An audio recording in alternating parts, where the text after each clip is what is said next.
Good afternoon. Just checking to make sure you're all awake out there.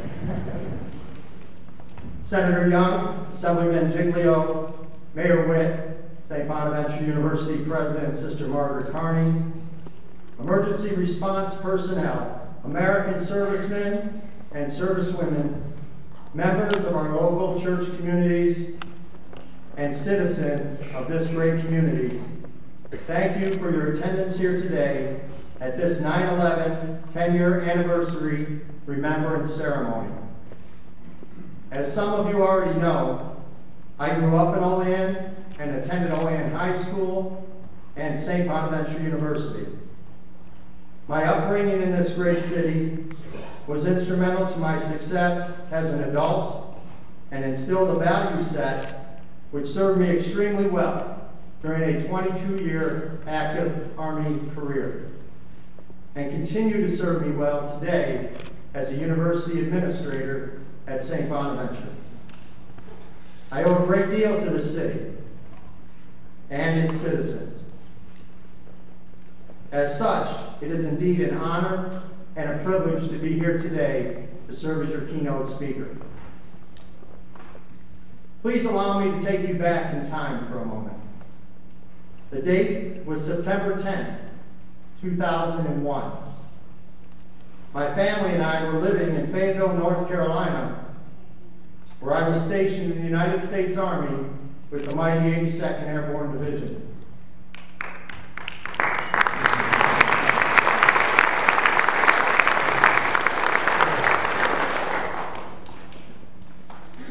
That day was a typical southern September day. Sunshine, high humidity, and the excitement that only comes with the start of a new school year for all of our children. My wife Michelle and I had concert tickets that night to see Stevie Nicks, one of our favorite classic rock artists. We were going to an outdoor amphitheater up near Raleigh, North Carolina.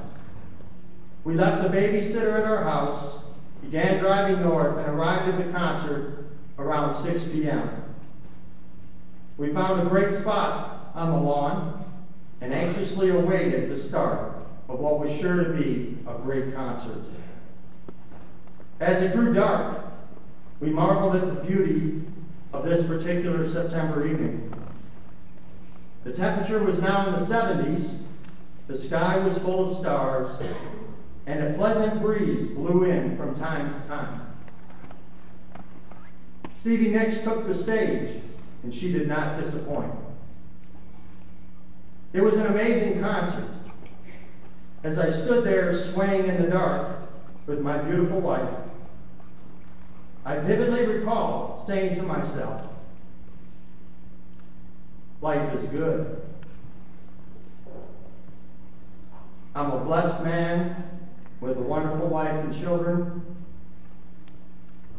I have a rewarding career, and I'm jamming to Stevie Nicks. Yes, all was right in the world that night, and our hopes were high for the future. The next morning, September 11th, 2001, a beautiful sunny morning, I'm off to Fort Bragg early. Our children are on the school bus. It seemed like a routine day in the life of most Americans. And then, as we know, everything changed.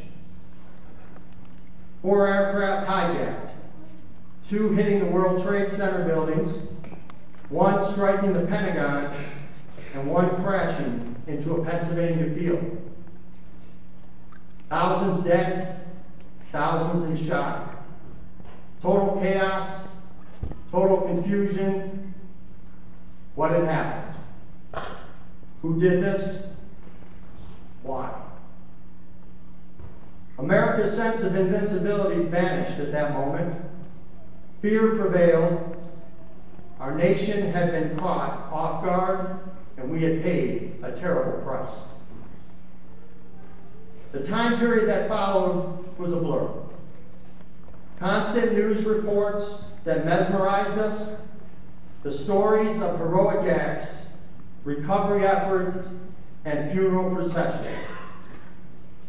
It all comes crashing back when I think about that time period. I feel it will be ingrained in the deepest parts of my mind for the rest of my life. The last 10 years have seen America change in many ways. We are a nation at war on two fronts. The Department of Homeland Defense was formed. Major revisions to our nation's intelligence collection, analysis, and integration efforts have occurred. Our economy has struggled mightily under the weight of war, global instability, a depressed housing market, numerous natural disasters, political division, and unethical business practices.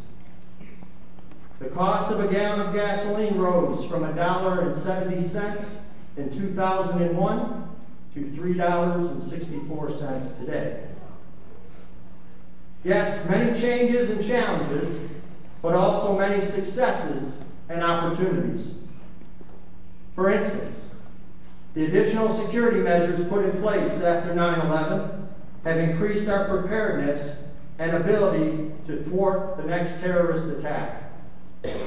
There has been a significant effort on behalf of many Americans to build relationships and trust with those of different races and different cultures. America has seen an increased emphasis placed on service to others, especially among our younger generations. Our military forces have continued to perform magnificently. In spite of continuous deployments, continuous challenges, and increased requirements. And America has shown above all to the entire world that you may knock us down, but you can't knock us out. We will remain committed to preserving the American way of life at all costs.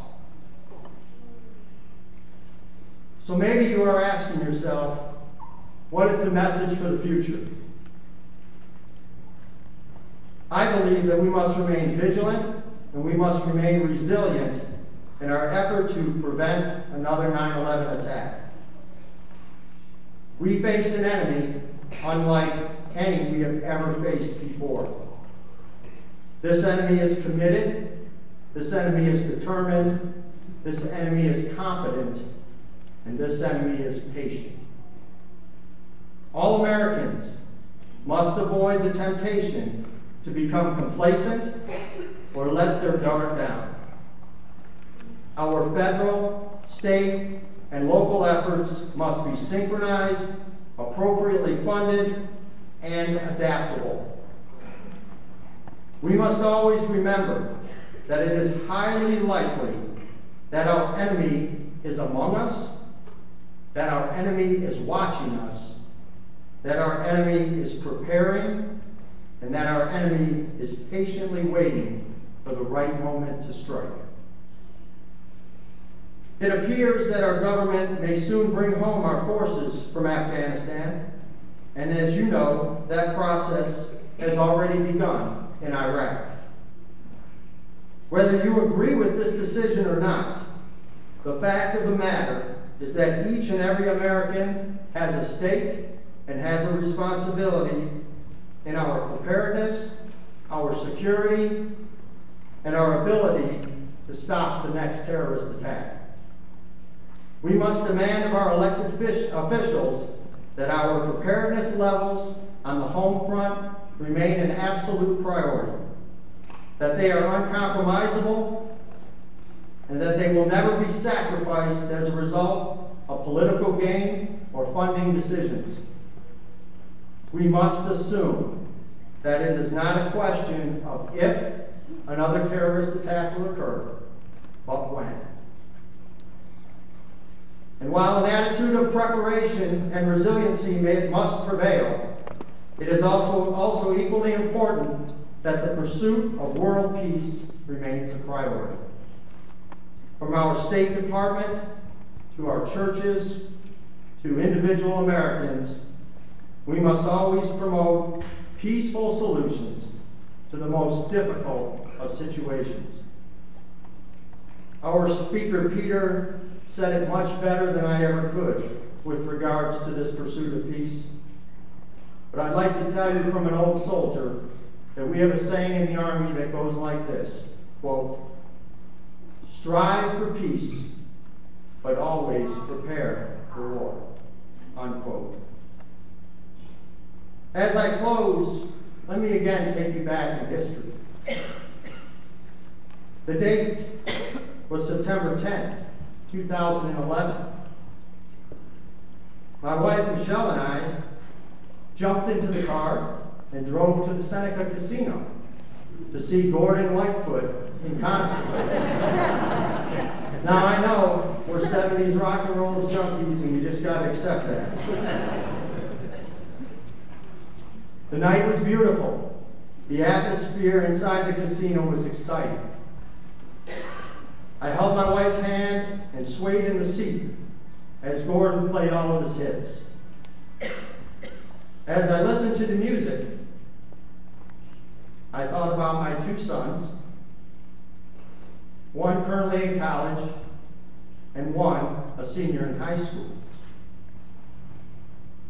They were 9 and 7 on 9/11/2001, and I realized that they had spent over half of their lives growing up in a nation at war. But you know, they're doing well, and Michelle and I are very proud.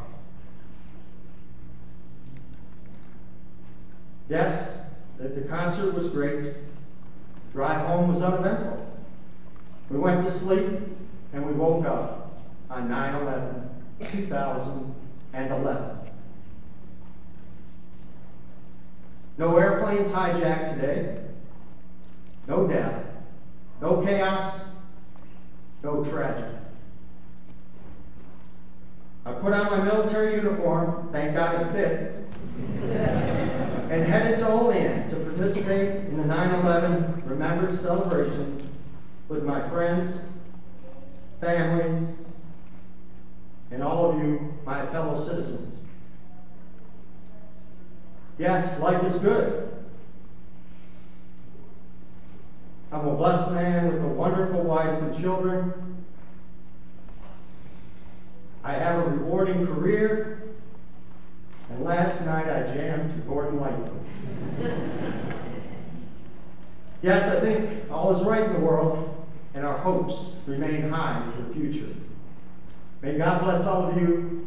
God bless America.